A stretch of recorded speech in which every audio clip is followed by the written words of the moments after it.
Alright, welcome back. Hoping you're having a fabulous day here today. I thought I'd talk about this real quick and just make sure you are alerted that yes, this is releasing again. And just do keep in mind that this is something you should take care of because it's I won't even say it's rare to return because it's returned now literally 4 months ago-ish. But again, people literally always just say they're going to do it and then never do it. I'm basically calling myself out here because I told you last time I'd farmed the hell out of it, and I forgot to farm 2 of them. I just farmed the one that I wanted. I finished that, but I do recommend you take care of it. I also want to say that if you look at it, this event returned super fast, but they never returned this event, which was 1 year. They never returned Gear Gacha, which is 2 years. I'm going to hold that over them for a while because my heart is hurting that we have never gotten those 2 events, and the third one being Artifact Wish Gacha in a little bit. Hopefully they return some of these big events. They're just dead. Gear Gacha, the rate up over there. What happened? But yeah, today, like and subscribe. Let's talk about this. Don't mess it up. Don't make this mistake real quick.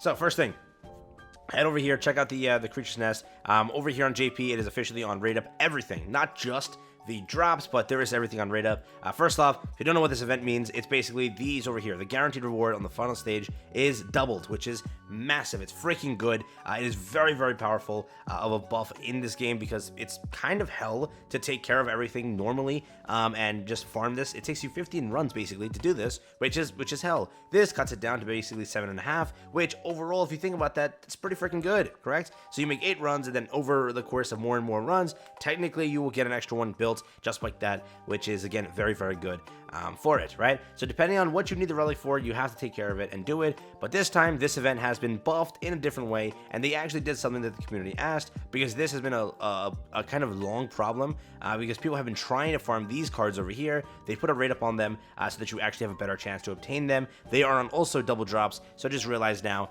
that everything over here has more of a potential to get pulled, which is really, really good. And this event has kind of got an increase tenfold. I do think the cards are the biggest problem for a lot of people because they're trying to complete the card sets, and the card sets are very strong, right? Some of these are meant for really good things, and their stats are, again, very really good. For example, I think you need the Deer card. In order to farm Skull and Hottie, you need Skull and Hottie's card in order to farm Nidhogg. I think that's how it actually works. Like they're the most powerful card sets for each one.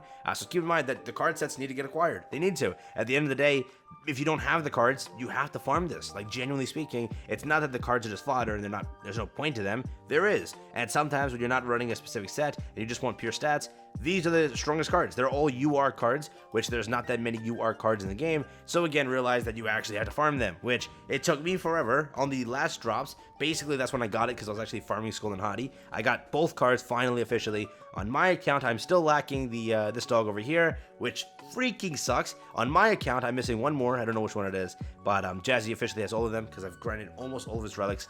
This time I have to finish it up. Mainly, the only relics that I really am missing on global are some of the weaker ones here that I don't really care for. But it's also box CC and GP points. At the end of the day, if you are pushing those higher numbers, you have to complete everything at a point, right? And again, we don't know when we're going to kick this up again. I'm going to alert you and warn you, you're probably not getting this event again till next year. You're not, right? There is no Ragnarok update for the rest of this year, probably, as they have done that last year. And as this year, they've already pushed the norm, they're going to release you more catastrophe content. So realize there is a very high chance you're not going to get this event back until you see January, right? Because that's when the next Ragnarok update kicks up. So maybe for that they hype it up.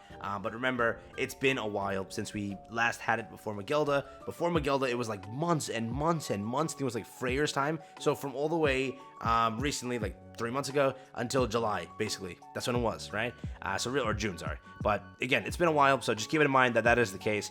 This event will not kick up again for a very long time. And again, if you are trying to formulate teams, remember, you first off need Thonar here, and then you kind of mix and match characters. You can use Trader Meliodas. You can use Purgatory Meliodas as one DPS character. If you have Freyr, that's outstanding. You have Scotty, that's outstanding. You have Roxy, she's really freaking good. Just the core character you have to run kind of exists to be Thonar. Now that's one slot finished up. Now just kind of sort out the other 3. You want to bring a healer? Bring out that green Liz. She'll be pretty helpful. She'll heal you. Now bring out someone like Trader Melly and the one Escor. Those are your 2 DPS characters. Perfect. Swap out one for Freyr. Perfect. Swap out all 3. Let's do just pure DPS. We'll do Thonar. We'll do Scotty. We'll do Freya. We'll do some sort of support, some sort of help. You can use like Green Gother. You can use swap that out, just run pure DPS, put on Roxy. There's no humans, so put that out. Let's put one Escanor on, the ultimate Escanor. So there's so many teams you can run here. The main obvious focus is going to be Thonar. On the other ones, you have so many characters you can swap. Just to list characters, again, Scotty, you can run Brunhild, that also works. Freyr, you have the one Escanor, you have Freya, you have Purgatory Meliodas, you have Trader Meliodas, you have, again, Green Gother, the ultimate one, right? I will do a full breakdown later on of all the teams to use for these and the fast ones that are like the best ones. I've made multiple guides. If you ever need one, always check it on the channel. There's a crap ton that I've made for the deer. Obviously, you need what's her name? Oh my god, Yorm. You need Yorm. So let's do Yorm as one. Then the rest is just pretty easy. The team that I like is like the easiest one for me is like Fez King. It's he's the blue, so I need a red. That's Freyr. And then I just use a light character, which is like the one Escanor, ultimate Escanor, right? So that's how I do it. But again, it's the same thing. You just need a red, a green, and a blue. You already have the green, so now a red and a blue. Who's the red and blue you want to use? Milim exists. The one Escanor exists. So those are two blues. Red exists as Freya. Those are options also. You now have Lost Fiend Meliodas. You can use him if you've crafted him. Most likely you will, because in this update you're kicking up Labyrinth. So that also works, right? There's a bunch of characters you can kind of use on this content. So do keep that in mind. That is something pretty cool. You also have this over here for the bird. Team comps or team building, if you want to say. You have to run Megilda, that's one. Or a Goddess team, actually, by the way. Goddess team works. So, full Goddess team. Tarmiel, Sariel. I use Red Sariel. Liz, and Tarm. Or Baniel, and you're good to go. So, full Goddess team works. But if you have Megilda, the one Escanor, Trader Meliodas, Roxy. Run that back. Brunhild, the one Escanor. Milim, there's so many characters to use here. It doesn't even matter. There's so many characters, right? So again, yes, more so I can do a team building video. I'll have all the teams set in like a more easier spreadsheet to understand. But I do want to mention that again, prepare, get your teams ready, get your characters ready. I've done so many guides, endless guides. I have like 30 different guides for each boss on this channel. So you're more than welcome just to go check it out. You will find one that you like. There are so many that exist, all right? So if you would like to check that, just search that. But again, for what it is, take advantage of it. Don't miss out on this one. It's going to be a very long time since you kick it up again. And who knows, if the next time we get it, we actually get this stuff over here. Also realize that this is going to kick up also, where it'll become unlimited drops. It won't be on boost, though, because they suck. And this event ends before this even kicks up with tier releasing. And potentially this getting added to unlimited. We don't know if we're going to get another demonic beast. If we do, what the fudge? I think that this is it. But there are more bosses, if you will, that have potential to release, that haven't been shown in that screenshot, by the way. They haven't been shown, but they exist in the mythology, so you can definitely see the squirrel or other characters, or other, bosses, but we don't know, right? Are they going to add every single last relic over here? Are they going to add them over here and, like, sprinkle them out between them? We have no knowledge of anything, but just keep in mind, you should be farming everything, at least have every relic crafted, and maybe some extra currency in case they ever decide to do it. But again, there is a long list of relics. Have fun crafting everything. Again, basically, I don't need to give you like the top ones, but make sure the first relic you ever craft is Megilda's. For each one, just get the demonic beast unit. Then after that, like over here, you want King Scotty, whatever demon you want to go and build. Over here, you definitely want like Liz. Yes, if you run like that annoying goddess team, if you still use it. This is not bad. Ludos for basic stats. Margaret is pretty good. Red Tarn for just CC, and it's not bad. This over here is pretty good too. So again, keep that in mind. Over here, you're mainly going for like Gother. You kind of want Gothers built ASAP. You definitely want Twiggos if you're running human team. Brunhild's isn't that bad. Secrets is pretty good.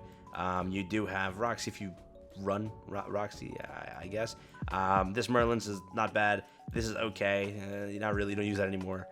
Nah. This is okay for the human team. Okay, Purgatory Blonde kind of needs it also, or doesn't need it, but it's there for just CC. It depends. Like after so much time, a lot of these units aren't run.